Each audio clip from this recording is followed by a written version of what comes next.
বয়স মাত্র ২০ বছর, কিন্তু তার কাঁধে অপেক্ষা করছে এমন এক দায়িত্ব যা স্পেনের রাজপরিবারের ১৫০ বছরের ইতিহাসে লিখতে পারে এক নতুন অধ্যায়। তিনি প্রিন্সেস লিওনোর, স্পেনের রাজা ষষ্ঠ ফেলিপে এবং রানী লেতিশিয়ার বড় মেয়ে, আর তিনি স্পেনের সিংহাসনের উত্তরাধিকারী।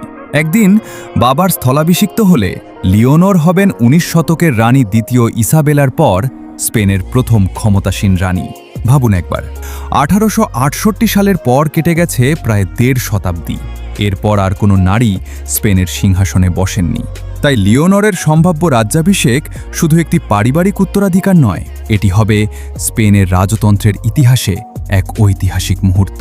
তবে লিওনর রাজমুকুটের অপেক্ষায় বসে নেই। ভবিষ্যতের রাষ্ট্রপ্রধান হিসেবে নিজেকে প্রস্তুত করতে তিনি বেছে নিয়েছেন কঠোর পরিশ্রমের পথ। ২০২৩ সালে ওয়েলসের ইউডব্লিউসি অ্যাটলান্টিক কলেজ থেকে পড়াশোনা শেষ করার পর তিনি শুরু করেন ৩ বছরের সামরিক প্রশিক্ষণ। প্রথমে সেনাবাহিনী, তারপর নৌবাহিনী, আর এরপর বিমান ও মহাকাশ বাহিনী। নৌবাহিনীতে থাকাকালে তিনি অংশ নেন ঐতিহাসিক প্রশিক্ষণ জাহাজ হুয়ান সেবাস্তিয়ান দে এলকানোর দীর্ঘ সমুদ্রযাত্রায়। মাসের পর মাস সমুদ্রে কাটিয়ে তিনি অর্জন করেন নেতৃত্ব, শৃঙ্খলা এবং দায়িত্ববোধের বাস্তব অভিজ্ঞতা।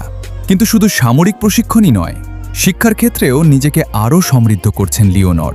২০২৬ সালের সেপ্টেম্বর থেকে মাদ্রিদে রাষ্ট্রবিজ্ঞান বিষয়ে স্নাতক পড়াশোনা শুরু করার কথা রয়েছে তার। এই পাঠ্যক্রমে থাকবে আইন, অর্থনীতি, সমাজবিজ্ঞান, মানবিক বিদ্যা এবং আন্তর্জাতিক সম্পর্কের মতো গুরুত্বপূর্ণ বিষয়। কারণ একজন ভবিষ্যৎ রানীকে শুধু নেতৃত্ব দিলেই হয় না, রাষ্ট্রকে বুঝতেও জানতে হয়। সাম্প্রতিক বছরগুলোতে রাষ্ট্রীয় অনুষ্ঠানেও বেড়েছে তার উপস্থিতি। স্পেনের জাতীয় সাফল্যের মুহূর্তগুলোতেও দেখা যাচ্ছে তাকে।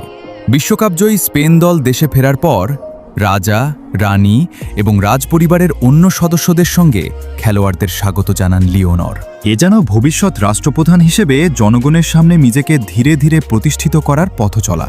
শৈশব থেকেই তাকে শেখানো হয়েছে রাজমুকুট শুধু সম্মান বা মর্যাদার প্রতীক নয়, এর সঙ্গে জড়িয়ে আছে দায়িত্ব, ত্যাগ, শৃঙ্খলা এবং দেশের প্রতি নিঃস্বার্থ সেবা।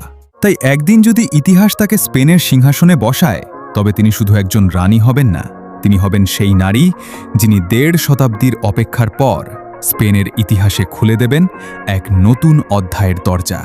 প্রিয় দর্শক বন্ধুরা, আমার ভিডিওগুলো যদি আপনাদের ভালো লেগে থাকে, তাহলে অবশ্যই চিন্তাবিন্দু চ্যানেলটি সাবস্ক্রাইব করে সাথেই থাকবেন। ধন্যবাদ।